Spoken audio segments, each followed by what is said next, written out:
ফরিদপুরের পঞ্চপল্লী সরকারি প্রাথমিক বিদ্যালয় সংলগ্ন শ্রী শ্রী কালী মন্দিরে অগ্নিসংযোগের অজুহাতে শত শত গ্রামবাসীদের হামলায় নিহত দুই শ্রমিক ভ্রাতৃযুগলের মর্মান্তিক হত্যাকাণ্ডের সাথে যারা জড়িত তাদের সকলের আইনানুগ বিচারের দাবি জানাই। কোনো অবস্থাতেই হত্যাকাণ্ডের মতো কোনো ঘটনা সমর্থন করি না। দুই হতদরিদ্র নির্মাণ শ্রমিক এবং তারা দুই ভ্রাতৃযুগল, তাদেরকে যারা পিটিয়ে হত্যা করেছে তাদেরকে অবশ্যই আইনের আওতায় এনে এবং এর সাথে যারা যুক্ত রয়েছে তাদের সকলকেই আইনের আওতায় এনে যথোপযুক্ত বিচারের দাবি জানাই। সুপ্রিয় দর্শক, এই বিষয়টি নিয়ে আমি এতদিন কোনো কথা বলিনি। অনেকে আমার পোস্টে, আমার ভিডিওতে কমেন্ট করেছেন যে এই বিষয় নিয়ে কোনো ভিডিও কেন করছি না। তো আপনারা সকলেই জানেন যে যে কোনো ঘটনার সবিস্তার বর্ণনা সহ আমি একটু ভিডিও করি।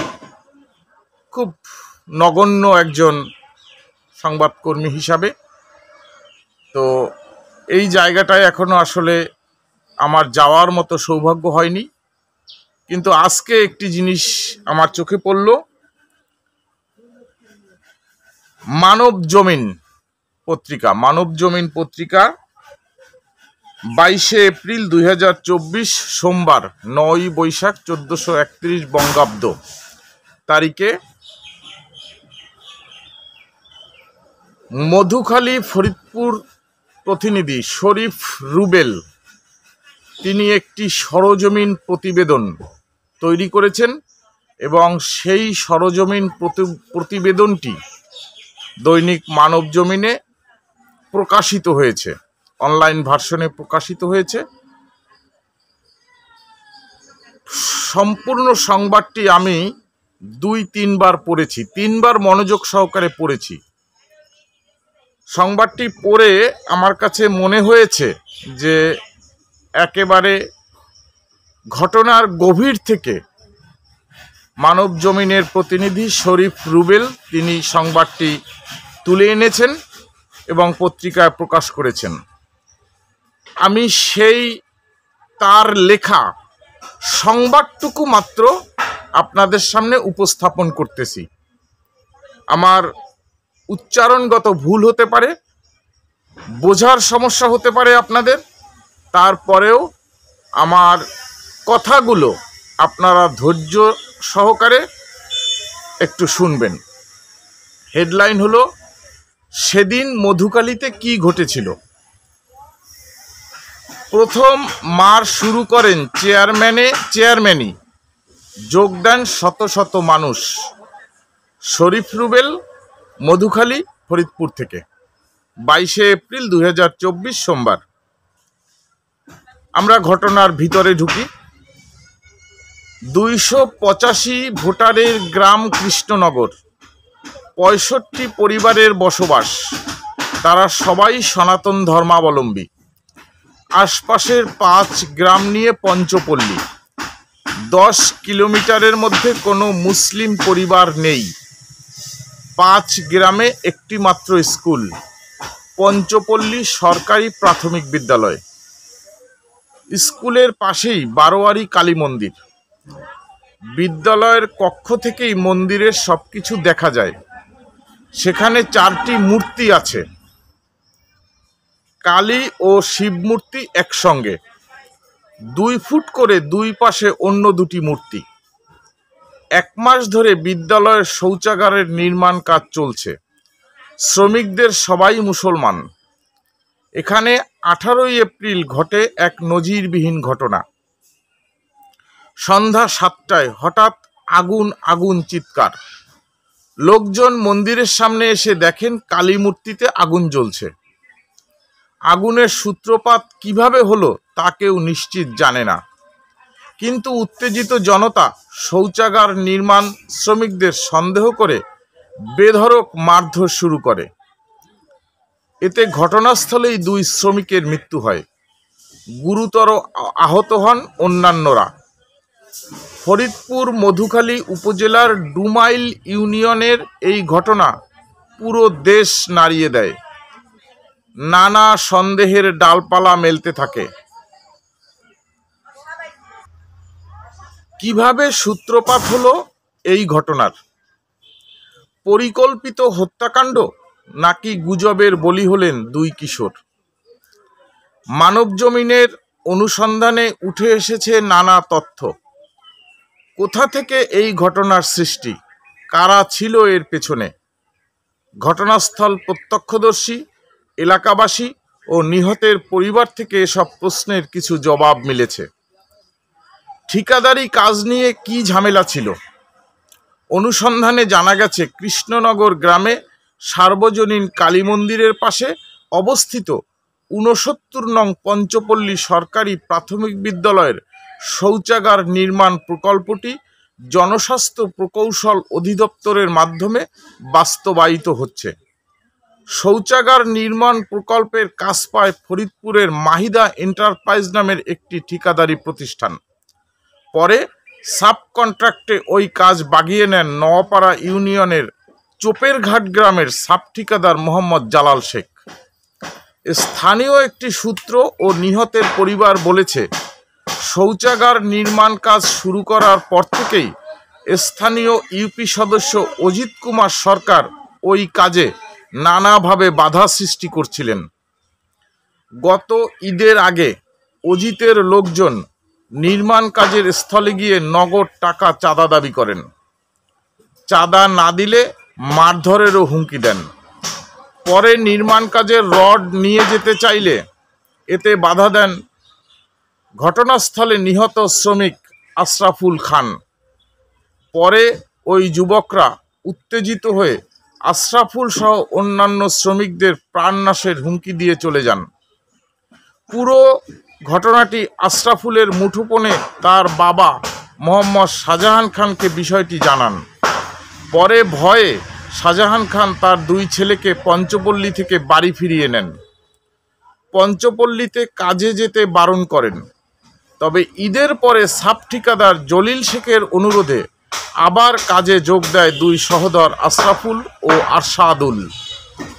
অগ্নিকাণ্ডের ঘটনার দিন 18 এপ্রিল বিকালে 1 নং ওয়ার্ড মেম্বার অজিত কুমার সরকারের নির্দেশে পার্শ্ববর্তী জাননগর গ্রামের বাসিন্দা বিনয় সাহা একদল যুবক নিয়ে স্কুলের ভেতরে প্রবেশ করেন এবং নির্মাণ কাজের 1 বান্ডিল রড ছিনিয়ে নেয়ার চেষ্টা করেন। তখন নির্মাণ শ্রমিকদের সঙ্গে তাদের ধস্তাধস্তি ধাক্কাধাক্কি হয়। পরে 2 পক্ষই নানা বাজে ভাষায় গালমন্দ করতে থাকেন।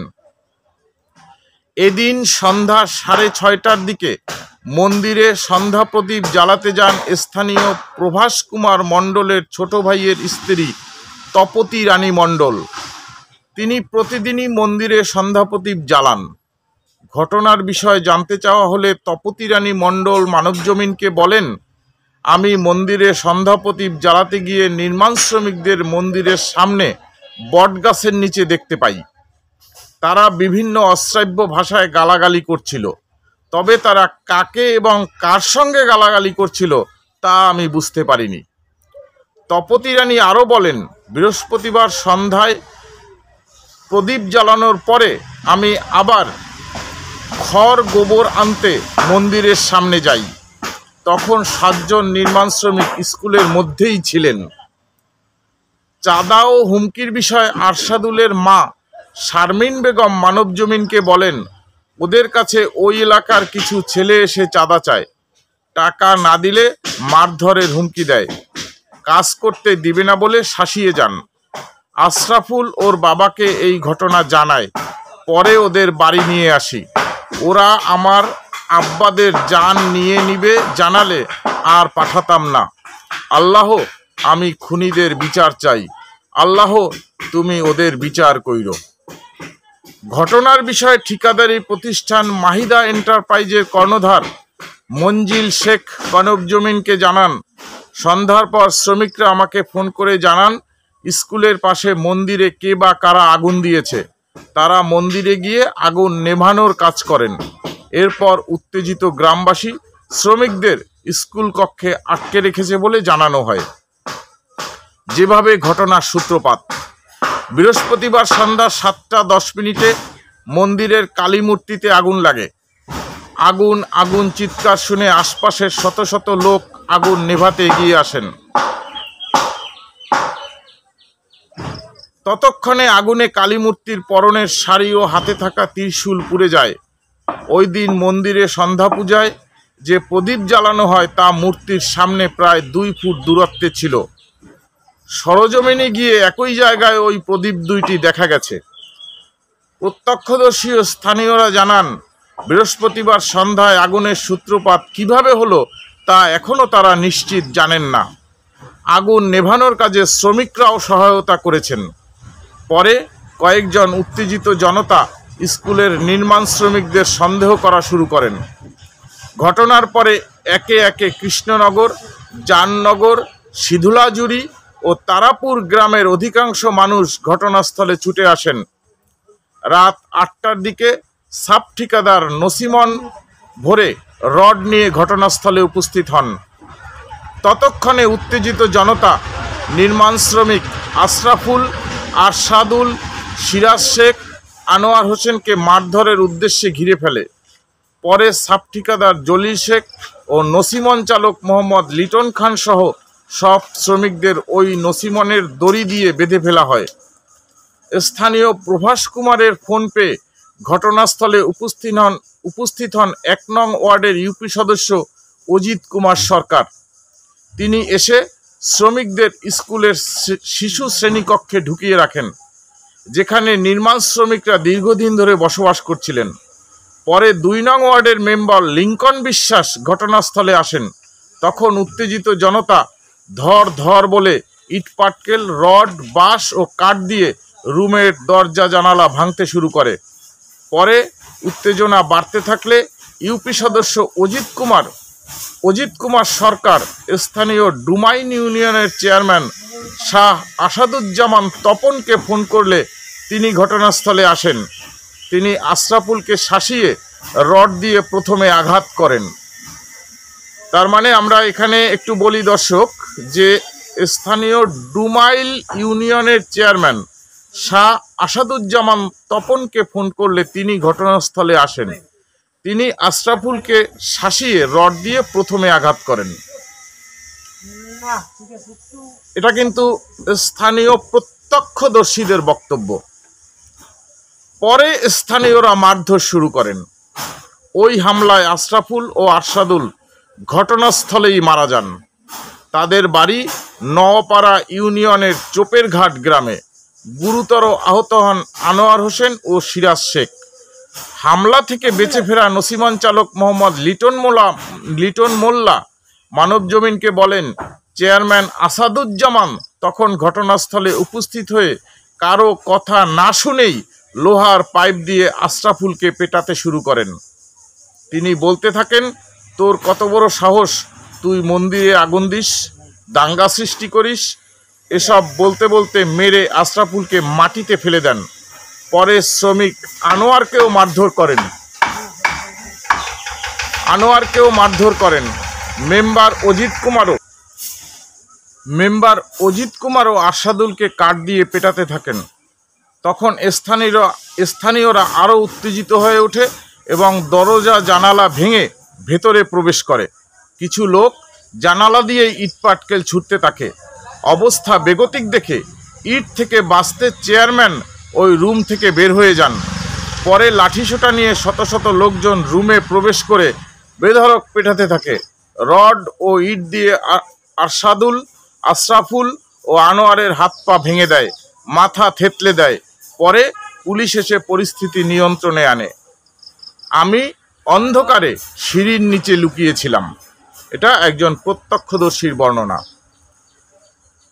হামলার শিকার আরেক প্রত্যক্ষদর্শী সাব ঠিকাদার জালাল শেখ মানবজমিনকে বলেন, আমরা উপস্থিত হলে শ্রমিকদের হাতে বালতি, পানি ও জগ দেখতে পাই।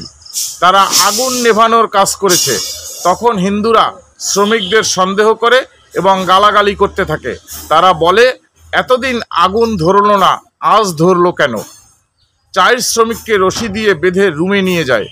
ঘটনার বিষয়ে সকাল থেকে অভিযুক্ত চেয়ারম্যান শাহ আসাদুজ্জামান তপনের মুঠোফোনে ফোন দিলে নম্বরটি বন্ধ পাওয়া যায়। সরজমিন ঘুরে ওই গ্রামের একাধিক বাড়ি গেলেও কোনো পুরুষ পাওয়া যায়নি। অধিকাংশ বাড়িতে তালা ঝুলছে। কয়েকটি বাড়িতে মহিলাদের দেখা মিললেও ঘটনা সম্পর্কে জানতে চাইলে কেউ পরিষ্কার করে কিছু বলতে পারেননি। সবাই বলেছেন তারা কেউ কিছু জানেন না। কারা আগুন দিয়েছে তারা দেখেননি।